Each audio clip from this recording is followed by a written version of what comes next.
Good evening, you're watching the news on Croatian television.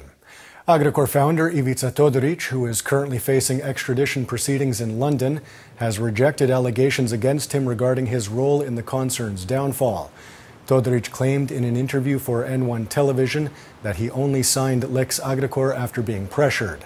Lex Agrokor, as it is referred to, is a piece of emergency legislation that allowed government to appoint a crisis manager and assume control over the debt-ridden company.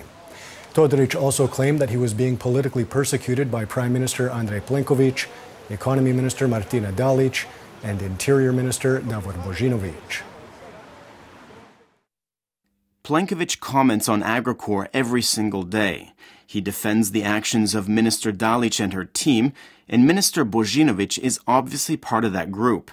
These are people who occupy very high positions of power, who are using their positions to cover for this swindle and the persecution of people from Agrokor. Todorić went on to accuse Minister Dalić of writing a criminal and unconstitutional law when she drafted the Lex Agrokor legislation and slammed the media for fueling Agrokor's demise. When the media began a month-long campaign of destruction, then the banks said, hang on, and then the suppliers said, hang on. And then we had a problem on our hands. Speaking for Croatian television's weekly political talk show Sunday at 2, the chairman of the Peasants' Party, Krešo Beljak, said that he was positive the coalition government of Prime Minister Andrej Plenković would finish its mandate. He argued that there were plenty of people waiting in the wings to back the parliamentary majority for the right price. He also touched on the past week in Parliament and the ratification of the Istanbul Convention, which left Plenković's HDZ divided.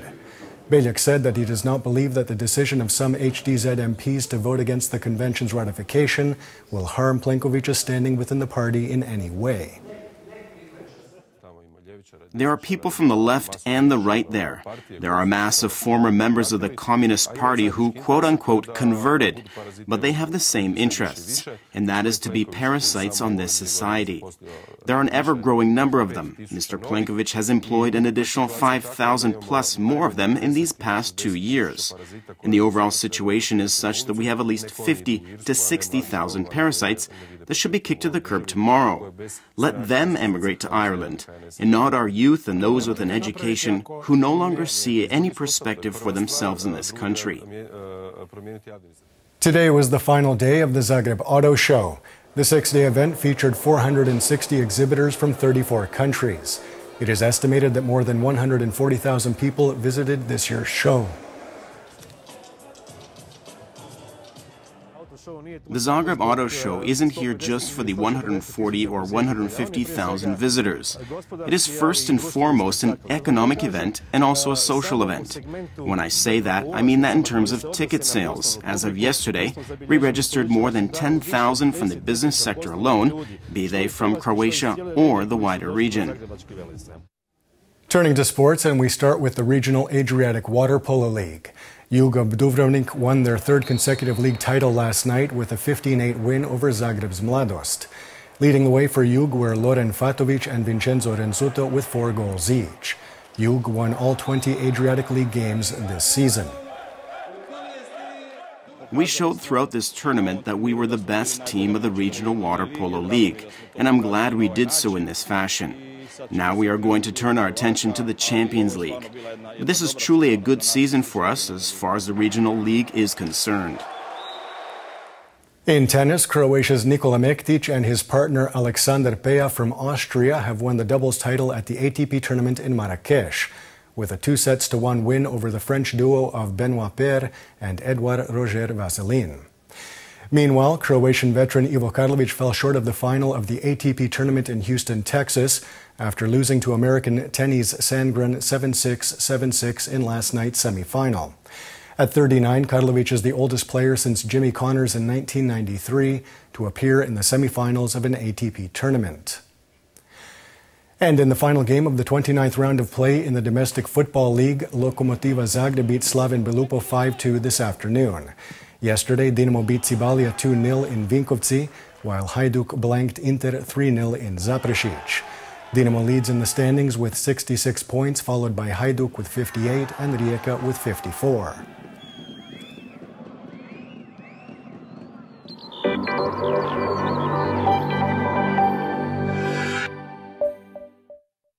And now the forecast for tomorrow. Moderate to heavy cloud cover with intermittent rain, primarily in the western reaches of the interior. There is a chance of heavier downpours in Gorski Kotar. The coast, especially in the south, could see some showers and thunderstorms in the second half of the day and overnight into Tuesday. There will be a moderate to strong southeasterly on the coast. Morning lows of 10 to 15 degrees Celsius inland, 12 to 18 on the Adriatic, will give way to highs of 18 to 24 degrees. The three-day forecast calls for intermittent rain throughout most of the interior on Tuesday and only in the east on Wednesday as skies begin to clear from the west. Predominantly sunny on Thursday. There will be a mild to moderate northeasterly and easterly, and daily highs will be between 17 to 22 degrees. The coast will see highs of between 19 to 24 degrees. Variable weather is expected on Tuesday with isolated showers and even thunderstorms. More sun as of Wednesday. There will be a northwesterly and northeasterly, which could reach gale force gusts on the northern Adriatic on Wednesday.